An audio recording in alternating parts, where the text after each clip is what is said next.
My name is Anna. I live in a small house outside Hamburg. My home is simple, but I love it. It has a small kitchen, a small living room, and a little garden behind it. I like my quiet life. Next to my house, there is a row of allotments. In Germany, many people have small garden plots like these. Each one has a little hut, a few trees, and some flowers. People come there to rest, plant vegetables, or drink tea in the sun. One of those gardens belonged to a man named Mr. Meyer. His full name was Wolfgang Meyer. He was an old man, maybe 70 or more. He lived alone, and he came to his garden almost every day. I often saw him walking down the path with a small bag of food for his fish. He always wore the same hat and brown jacket. He moved slowly, but he seemed happy there. Mr. Meyer had a small pond in the middle of his garden. He built it himself many years ago. He told me once that he had goldfish inside it. "They are my family," he said to me, smiling. "Each fish has a name." I remember laughing softly when he said that. He was a little strange, but kind. I sometimes brought him apples from my tree, and he gave me fresh tomatoes from his garden. The gardens were quiet most of the time. Some people came on weekends to drink coffee or plant flowers. But Mr. Meyer came every morning. Sometimes I saw him talking to his fish, as if they could understand him. He looked peaceful when he did that. Maybe he was lonely. I never saw anyone visit him. He had no wife or children as far as I knew. One Sunday morning, I walked past his garden on my way to the bakery. Mr. Meyer was standing by the pond. His face looked white and sad. I stopped and asked if everything was okay. He pointed at the water. I saw some small goldfish floating on the surface. They were dead. The water was still and dark. I did not know what to say. He looked broken. "They were fine yesterday," he whispered. "I don't understand." I felt sorry for him. I said maybe it was the weather or the water was bad. He shook his head. No. I take good care of them. I change the water. I feed them right. This should not happen." His voice was quiet, but full of pain. I told him to call someone who knew about fish, maybe a vet. But he just looked at the pond and did not answer. A few days later, I saw him again. He looked tired. He said he wanted to sell his garden. "I can't stay here," he told me. "It hurts too much." I felt sad for him. That little place was his whole life. But he said no one wanted to buy it. "They say it feels strange," he said. "They say something is wrong with it." I did not know what he meant. Weeks passed, and Mr. Meyer came less and less. One day I saw a man looking at the garden. He was younger, maybe 40. He said he was thinking of buying it. His name was Peter. He said he liked the quiet place and wanted to grow flowers. A few weeks later, he bought the garden from Mr. Meyer for a very low price. He moved in and started fixing it. Peter worked hard. He cleaned the pond, cut the grass, painted the hut, and planted new flowers. Soon the garden looked beautiful again. The pond had new fish, and they swam happily in the water. I liked Peter. He was kind and friendly. Sometimes we drank tea together and talked about plants. Mr. Meyer visited again one afternoon. I saw him standing by the fence, looking at his old garden. His eyes were quiet, almost jealous. Peter saw him and waved. "Would you like to come in?" he asked kindly. Mr. Meyer smiled a little and went inside. They talked for a while. From my window, I saw them standing near the pond. Mr. Meyer looked down at the water for a long time. His face was calm but strange. After that day, Mr. Meyer came often. Sometimes he stood outside the fence just to look. Other times, he walked slowly around the garden when Peter was there. He always stared at the pond. Once I asked Peter if it bothered him. He laughed and said, "No, he just misses this place." Poor man. One morning, I went to hang laundry outside. I saw Peter walking toward my gate. He looked worried. "Anna," he said, "come see something." I followed him to his garden. The pond was full of dead fish again. Every single one was floating on the surface. The water looked dark and thick. The smell was bad. I felt a cold feeling in my chest. Peter shook his head. "I don't understand. I did everything right. I cleaned it. I fed them. It happened overnight." He looked tired and upset. I did not know what to say. I remembered Mr. Meyer's face when his fish had died. The same sadness. The same silence. That evening, I saw Mr. Meyer again. He was walking down the path, slow and quiet. He stopped near Peter's gate and looked at the garden. Then he turned and walked away. His face looked empty, but something in his eyes made me uneasy. A few days later, Peter told me he got a letter. It was from Mr. Meyer. He showed it to me. The writing was neat but strange. It said, "Dear Peter, I can help you with your fish problem. If you let me use the garden on weekends, I promise the fish will never die again. But if you say no, I fear the problem will become worse." Peter looked confused. "What does he mean?" he asked me. I didn't know. The words sounded strange, almost like a warning. "Maybe he's just sad," I said softly. "Maybe he wants to come back." Peter did not answer.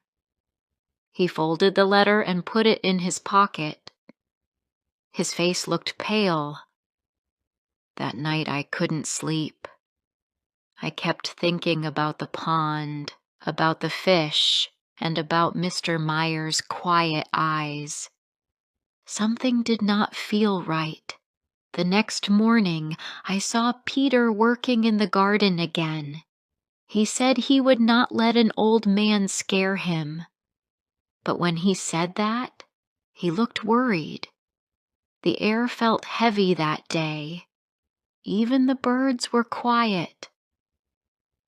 I walked back to my house and looked once more at the pond. The water was still. I could see my own face in it, and behind me, in the reflection, I thought I saw someone else. It was only for a second, but I turned quickly. No one was there. That was the moment when I first felt something was wrong in our little garden colony. Before I continue rest of the story, please like, subscribe, share, and tell me where you are listening from. Your support means a lot to me. Now let's continue. After that day, things in the garden colony started to feel different. It was hard to explain, but something had changed. The air felt heavy and still. The smell from Peter's pond stayed for many days. The water looked dark again, even after he cleaned it. Peter tried to make everything look normal. He bought new fish and said it was fine, but his voice did not sound fine. I often watched from my kitchen window. The garden that used to look bright and calm now felt strange. The flowers were still beautiful, but the sound of the wind in the trees made me uneasy. Every time I walked by, I looked at the pond. I felt like it was watching me back. Mr. Meyer did not come for some time after sending the letter. Peter said he ignored it and did not reply. "He's just an old man," Peter told me. "Maybe he's lonely and wants attention." But I could see he was not sure. He checked the gate lock every night. He even put up a small fence around the pond. One Friday evening, I came home from the shop and saw someone standing by the gardens. It was getting dark. The sky was red and gray. The man was wearing a brown jacket and an old hat. He was standing still near the gate of Peter's plot. I could not see his face clearly, but I knew it was Mr. Meyer. I slowed my walk. He did not move. He just looked through the fence at the pond.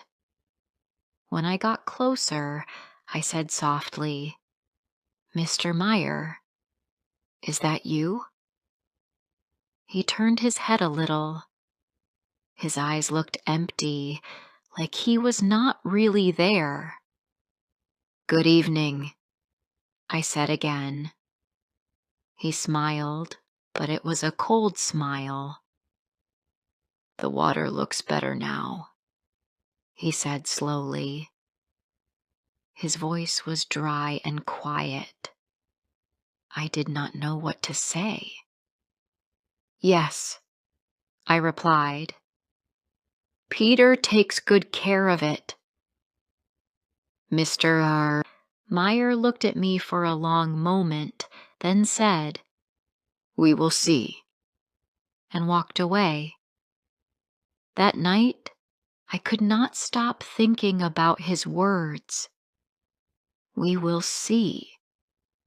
It sounded like a warning. The next morning, I woke up early. The air was cold. I made coffee and went to the garden to water my flowers. I heard something from Peter's garden, the sound of footsteps and a splash. I looked over the fence. Peter was standing by the pond, holding a bucket. He looked pale. "Anna," he said, "come here." I went closer. The water in the pond was moving as if something had just fallen in. Peter pointed. There was a small hole in the fence, and next to it, a wet footprint. He shook his head. "Someone came here last night," he said. "Maybe an animal," I said quietly, though I didn't believe it. He looked at me. "Do you think it was him?" I did not answer. We both thought the same thing. That afternoon, Peter went to talk to the colony caretaker. He asked if anyone had seen Mr. Meyer. The caretaker said yes. He had seen him walking near the gardens around midnight. He said Mr. Meyer told him he was checking the fish situation. Peter looked angry. "This is my garden now," he said. But the caretaker just shrugged. "He's been here for 30 years, he said. He still thinks it's his. Later that evening, Peter decided to stay in his garden overnight to watch. He wanted to see if anyone came again. I told him it was not safe, but he said he was tired of being scared. "It's just an old man and some fish," he said, trying to smile. That night I couldn't sleep. Around midnight, I looked out my window. The gardens were dark except for one small light near Peter's hut. It flickered like a candle. I watched for a long time. The air was very quiet. Then I thought I saw something move near the pond. A shadow, slow and thin. I blinked, but it was gone. The next morning, I saw Peter again. He looked tired. His eyes had dark circles. "Did you see anything?" I asked. He nodded slowly. "Yes," he said. "I heard someone whispering outside. I went out with a flashlight, but no one was there. Only the sound of water." He laughed a little, but it didn't sound like a real laugh. "Maybe I'm going crazy." For a few days, nothing happened. The pond stayed calm. The flowers grew. Mr. Meyer did not come. Slowly, Peter started to relax again. He even said he might build a small bridge over the pond. Then, one cloudy afternoon, I was planting onions when I heard a sound, a sharp cry from Peter's garden. I ran there quickly. Peter was kneeling beside the pond. The water was full of fish again, but they were all dead. Every single one. His hands were shaking.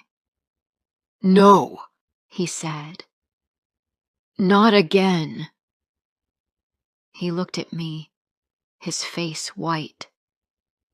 "I didn't touch anything. I didn't feed them anything new. I did everything right."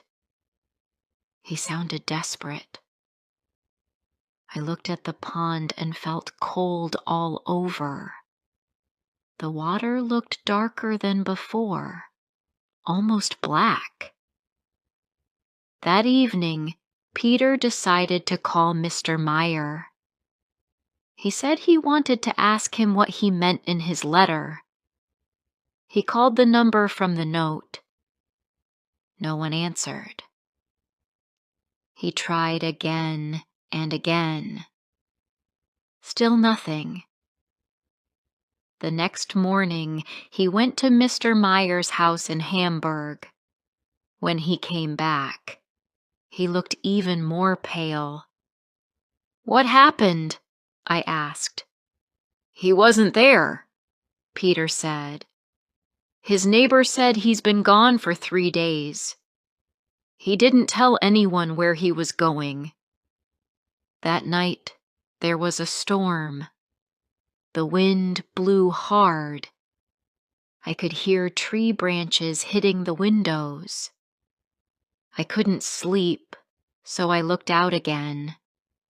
I could see flashes of light from the sky, and for 1 second, I saw someone standing near Peter's pond. The lightning made everything bright for a moment.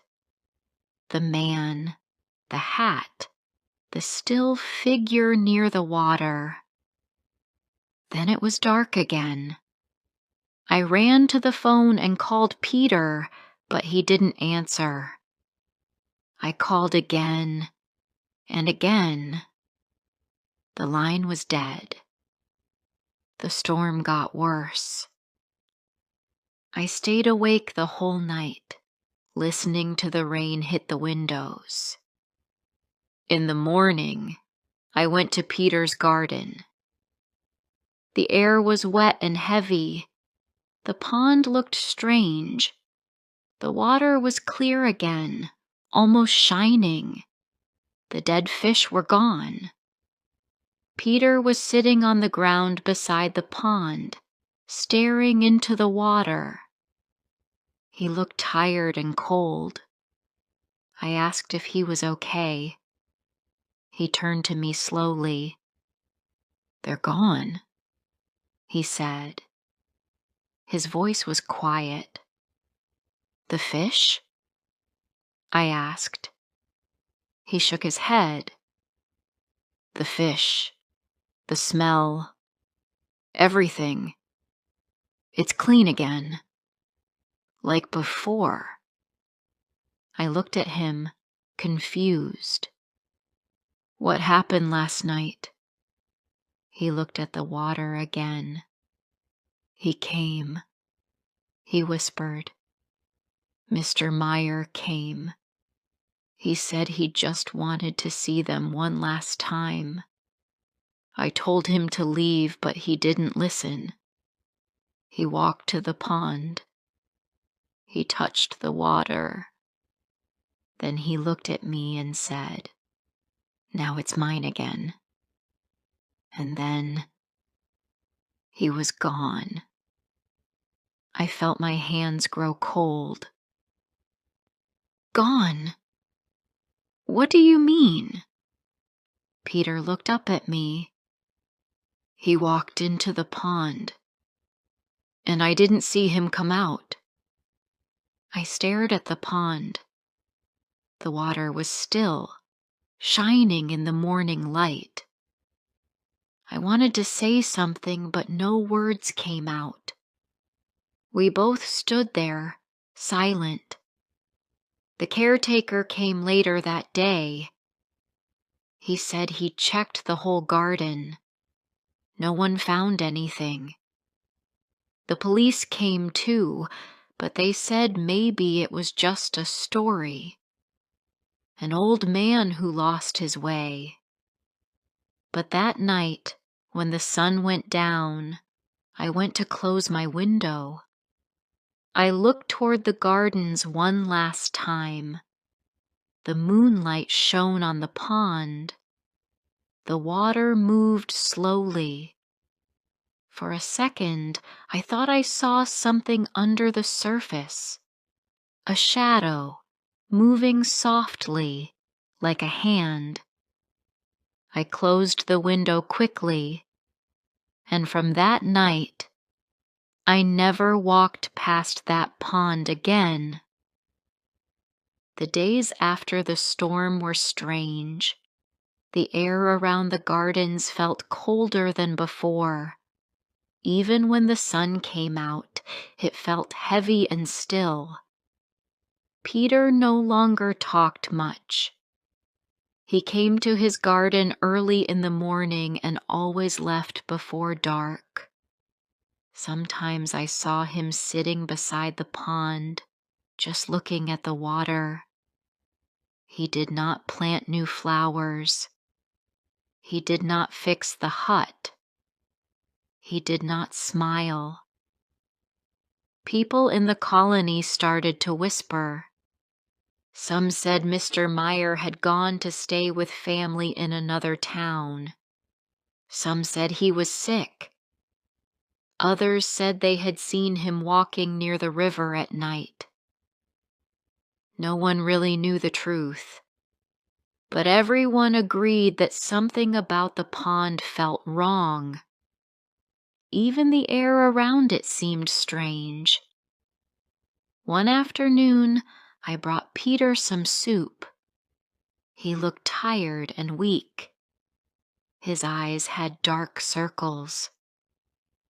He thanked me and said he had not slept well.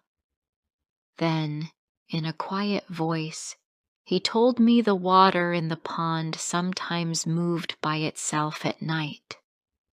He said he heard soft voices calling names, the same names Mr. Meyer once gave to his fish. "I think he is still here," Peter whispered. I wanted to tell him it was just his imagination, but the words would not come. That night, I had a dream. I saw Mr. Meyer standing in the pond. The water was black and still. He was holding something shiny in his hands. When he looked at me, his eyes were full of sadness. Then he said, "They were mine." I woke up with a start. The room was dark. I could hear rain on the window and a soft splash far away, like water falling into a bucket. The next morning, the sky was gray. I went to Peter's garden to check on him. His gate was open, and the hut door was half closed. I called his name, but no one answered. When I walked closer, I saw his boots lying beside the pond. The ground was wet, and the water looked calm. There were no fish. The pond was empty. I ran to the caretaker's house and asked him to come quickly. We went back together. Peter's phone and wallet were inside the hut, but Peter was gone. We called the police. They searched the whole area, but they found nothing. They said maybe he had gone away suddenly, but that did not make sense. Everyone in the colony knew something was wrong, but no one wanted to talk about it. A few days later, the caretaker locked the gate to Peter's garden. He said it would stay empty for now. After that, the colony became quiet again. People came less often. Some said they wanted to sell their plots.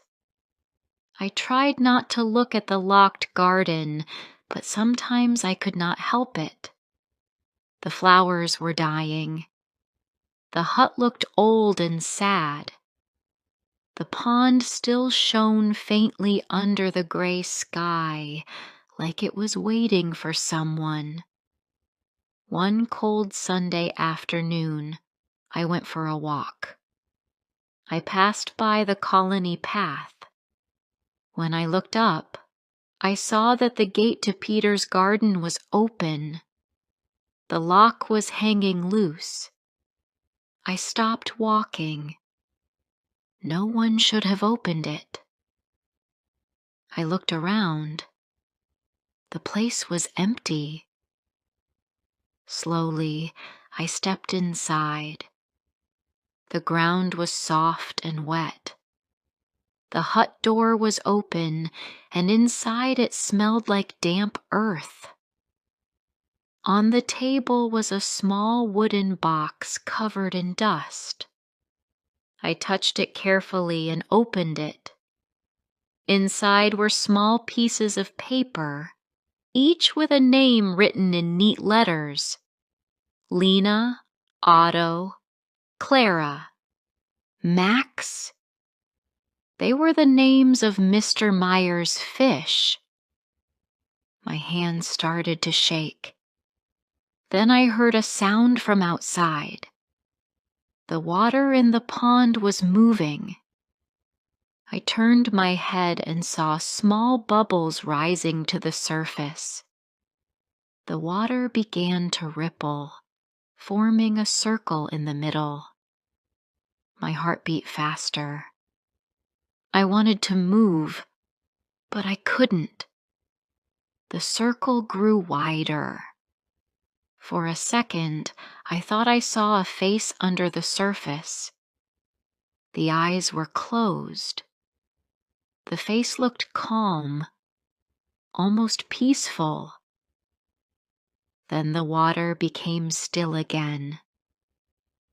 I put the box back on the table and walked slowly out of the hut. When I reached the gate, I looked back one last time. A thin mist was rising from the pond. It moved softly in the air, like smoke, and then disappeared. After that day, I never went back to the allotments. I sold my small house and went to live with my sister in Bremen. I told her I wanted a new start, closer to the city. But that was not the real reason. The truth was, I could not stay near that garden any longer. Sometimes, even now, I dream about it. I see the path, the little hut, and the pond shining under the moonlight. In my dream, I always hear the same soft voice. It says, "They are safe now." When I wake up, my heart beats fast, and I can still smell the damp air of that place. Maybe Mr. Meyer only wanted peace. Maybe he loved his fish so much that he could not let them go.